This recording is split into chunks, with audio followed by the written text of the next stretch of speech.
The following program is made possible with the support of Papa John's Pizza, Sam's Club, and PortCityDaily.com.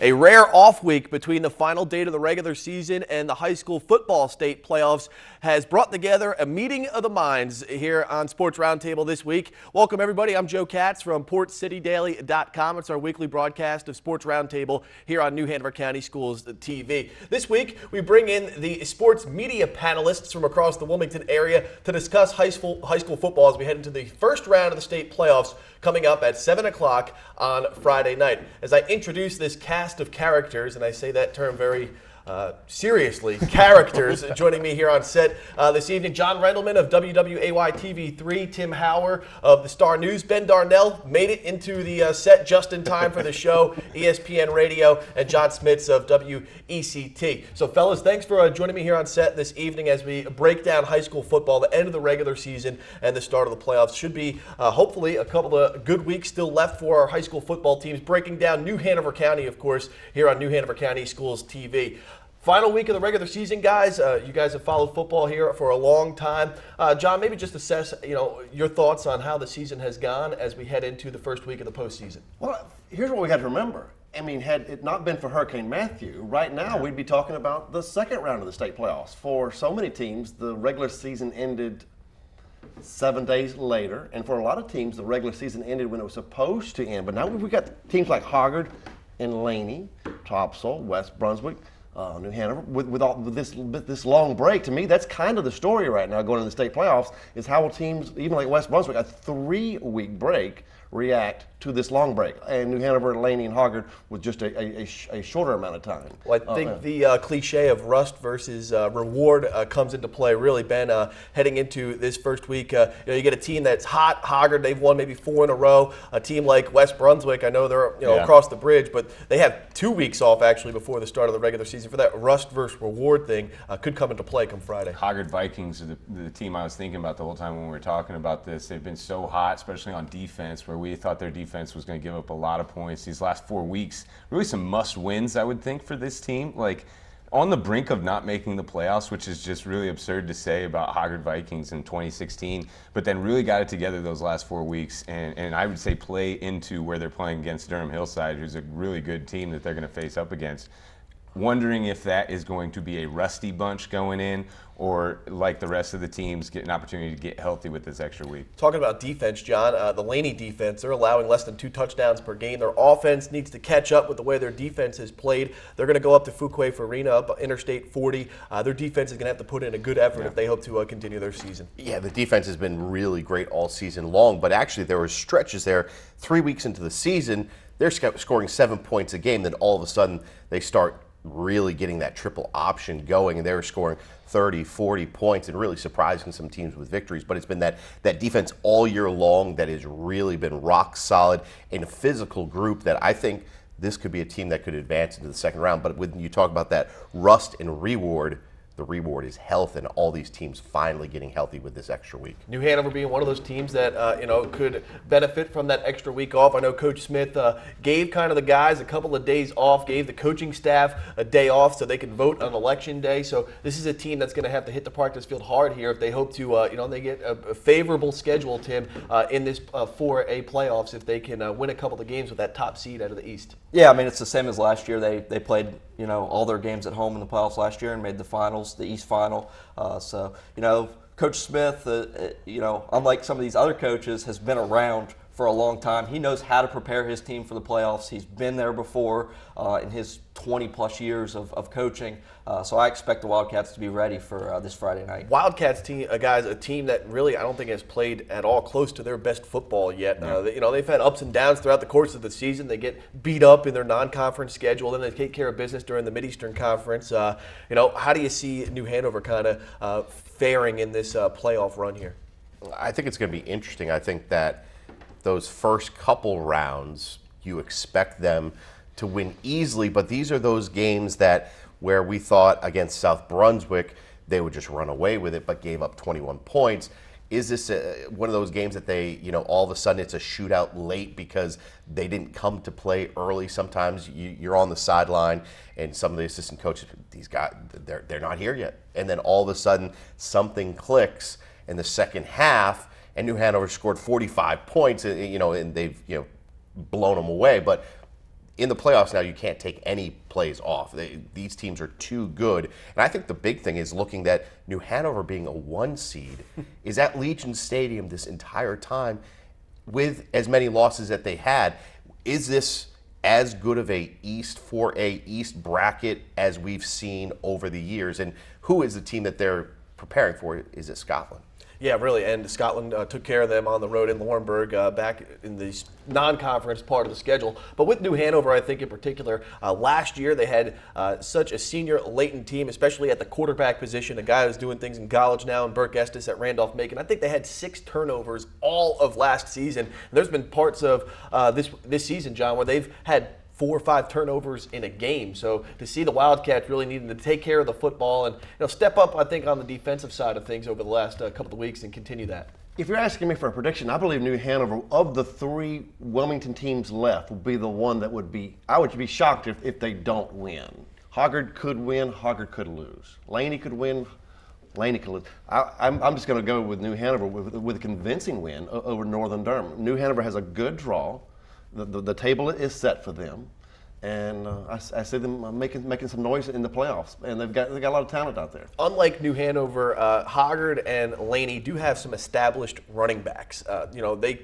Keegan Santos is a good guy to get the ball to, and they're going to give him plenty of touches. Javion Hall, another guy. But when you look at Hoggard and Laney, Imeke Watkins, Rashad Wallace, Tony Allen, these are 1,000-yard rushers, and those are guys that you can key on in a playoff game on the road, whereas New Hanover, they like to spread the ball off to a number of different people. That's the thing with both of those teams. They've got to find options to get it done some other places. When they've had the big upset wins that they've had, they've done that. You can lean on Allen and Wallace as much as you want to and Hoggard, but you're still going to have someone step up against the Durham Hillside.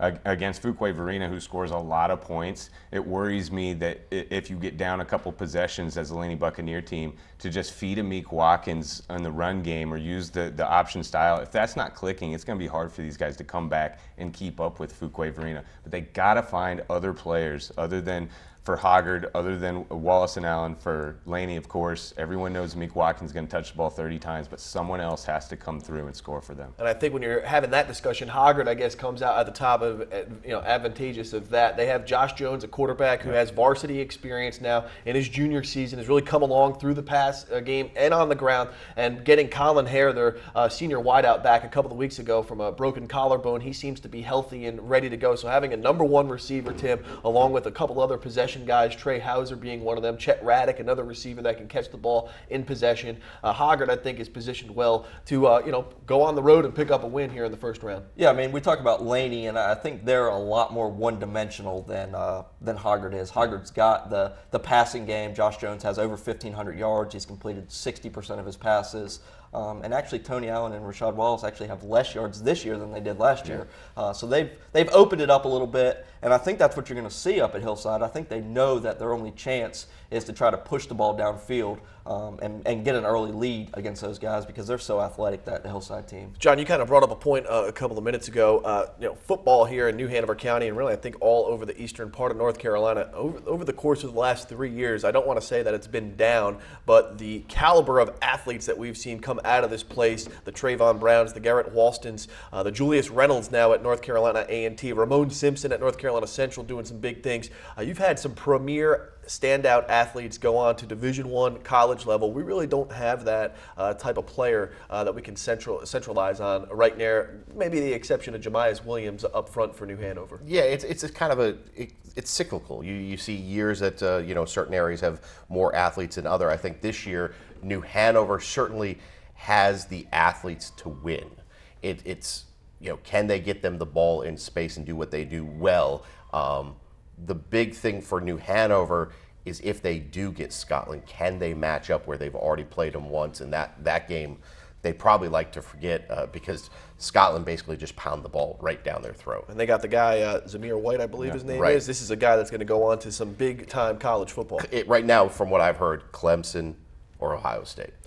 Two of the premier football programs in college football. By the way, that kid's just a junior, so he's going to have a whole nother year in high school to rack up yards and touchdowns. But do you think the New Hanover defense, I think last year the Wildcats defense really came along at the end of the season. Were playing some of their best football, which propelled them to that regional round matchup, and an unfortunate injury to Burke Estes kind of depleted that effort to get into a state championship. John, do you think that defense has enough talent? And I think they do, a young and experienced talent that can maybe get them hot and then play a team that they've already faced before in Scotland County. As long as Grant Daly and the guys right around him can do their thing, yes. Yeah, I think their linebacking core out of anybody, presents the biggest challenge for a team's offense. You've got Troy McCaskill, a guy that went from Laney to New Hanover last year. You bring in Nas Brown, that kid's a beast in the middle, and he's only a junior, along with Grant Daly. And Jahan Simmons, a kid that played wide receiver last year for New Hanover, and now is kind of filling into that outside linebacking role as the season has gone on. I think you should just pump the brakes on New Hanover versus Scotland County being a for sure thing. For the Wildcats, for me, they've always been an emotional group who kind of has a sense of what the game's going to be like before it even starts. I think their schedule, the way it has been the last couple of years, kind of makes them this way when they play that tough talent to top the schedule. And at the end, they play the Brunswick County schools. They play a lot of 3As. They got Topsail and South at the end of the year. They got Ashley on the schedule. So those games that we've seen the first half, it looks like they just show up and think that they can win in the first half and then actually have to start playing and then eventually do win. But if you do that in the playoffs, a team like Northern Durham, who's a real disciplined team, has got a pretty good defense and a tough bunch.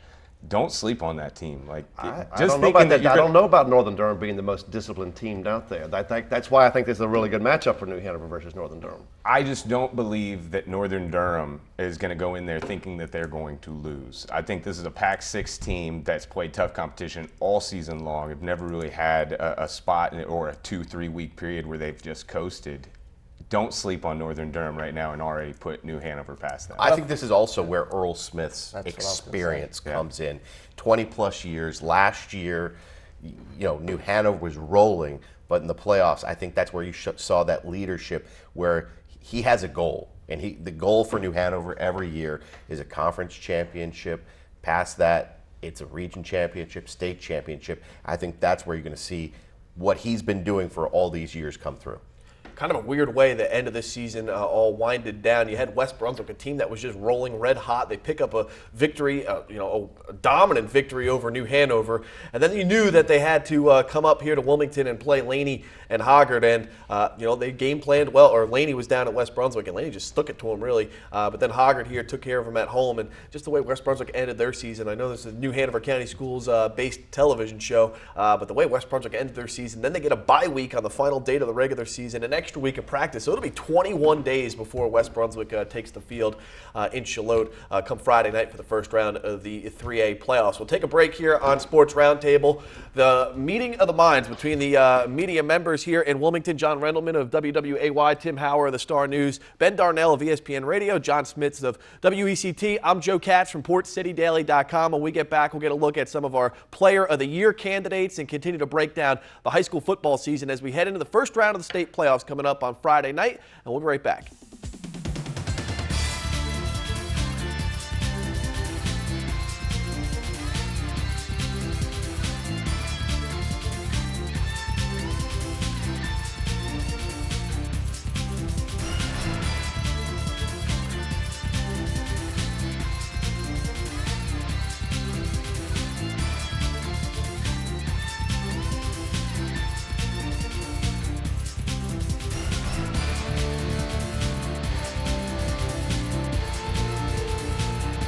High school football fans, welcome back to Sports Roundtable here on New Hanover County Schools TV. I'm Joe Katz from PortCityDaily.com. And for the first time in the history of our show, we're bringing together all of the media members from across New Hanover County and Wilmington area to talk high school football as we head into the first round of the playoffs coming up at 7:30 on Friday night. John Rendelman of WWAY, Tim Hauer of the Star News, Ben Darnell of ESPN Radio, and John Smits of WECT Channel 6. Tried to do it just like you, John. WECT Channel 6.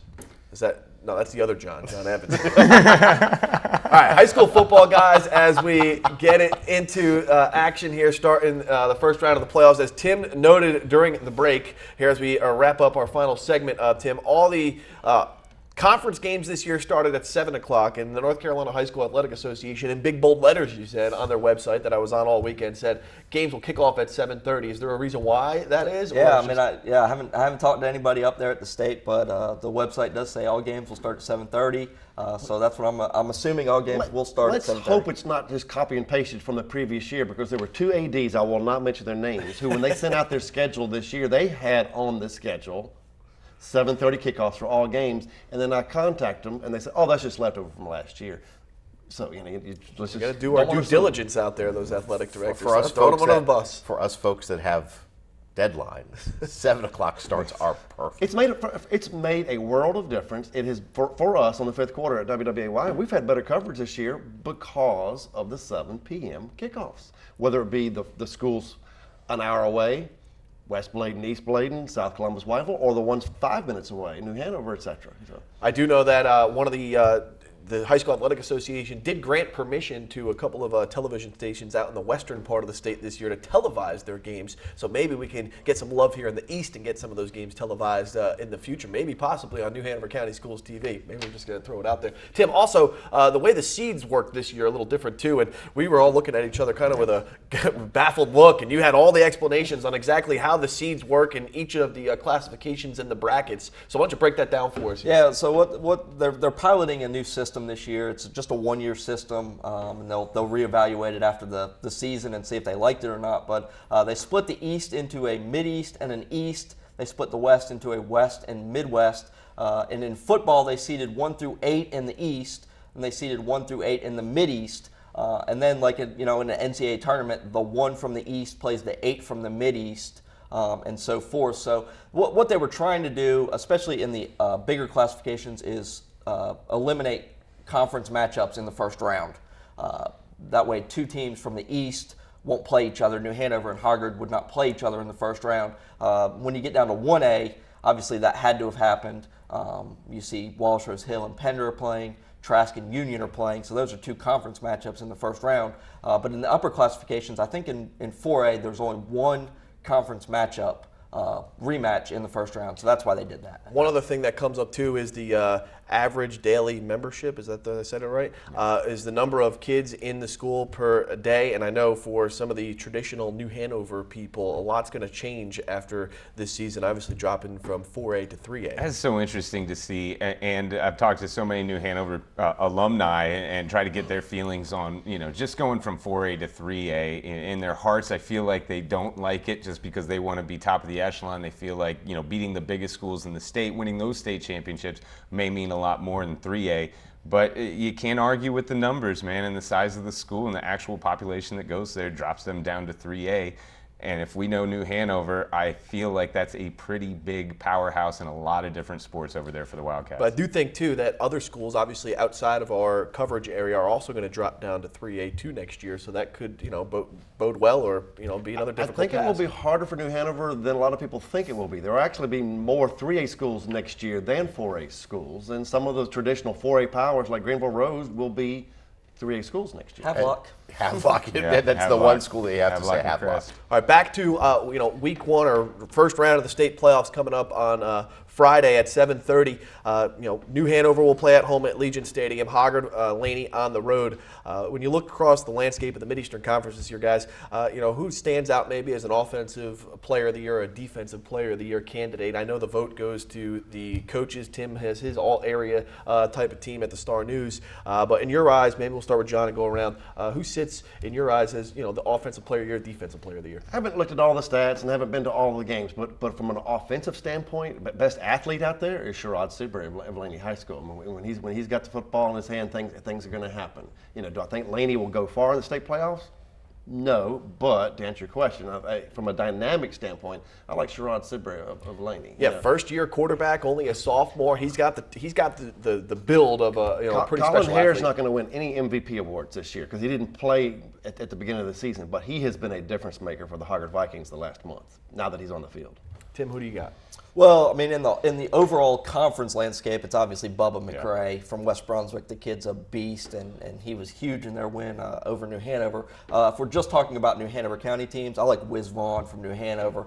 Kid's got over 1,000 yards, all-purpose yards. He does it on the ground. He does it through the air. That kid, really, I think he'll take, as far as New Hanover will go in the playoffs, it'll be how far Wiz Vaughn takes them. At the end of the day, you got to say Rashad Wallace and Tony Allen kind of get the short end of the stick because they share all the carries over there. If you look at their stats, it's almost identical. The amount of carries they get, amount of yards they get, amount of touchdowns they score, almost exactly the same. So, both of them combined is a Bubba McRae or an Imeke Watkins. So you got to give some love to Rashad and Tony. Ben, who would you have as your offensive defensive player of the year? I'm with Tim. When I saw Wiz a couple of years ago and Bubba at the BBT Jamboree this year, those two in my mind are college ready. And if I was a college coach, no brainer for those two to get a scholarship offer. Wiz can make you miss in a phone booth, and Bubba will run over anyone in the state. Two different styles, and some of the best that we've seen over the course of this season. Defensively, he doesn't get a lot of press and hasn't until the later in this year. I think Grant Daly is amazing for New Hanover. He does a lot of different things. Rushing the passer, can cover the passer, doesn't miss that many tackles. Yeah, leads the conference in tackles. I think he's got over 120 tackles this season for New Hanover. John went with Sidbury. I'm going to go with his Batman and Robin thing and go with Imeke Watkins because Imeke Watkins, left, right, up the middle. As Laney goes, Watkins goes. He's been really steady for his entire career. 1,000 yards every single year, it seems like. And when he's rushing and picking up big gains, Laney's successful. Let me chime in. I do like Wiz Vaughn a lot. Another player I like on New Hanover, we've not mentioned him today, Lamont Howard from New Hanover. Yeah. But the key for him going into the state playoffs, how healthy is he? Is Lamont Howard this Friday going into the first round of the state playoffs? The week off last week will help Lamont. And the big thing, too, with New Hanover is, are they going to go with the one quarterback, stick with somebody, or are they going with Walston and Meehan, or who has the hot hand? Early on in the season, before Meehan got hurt, it was a series in, a series out, a series in, series out.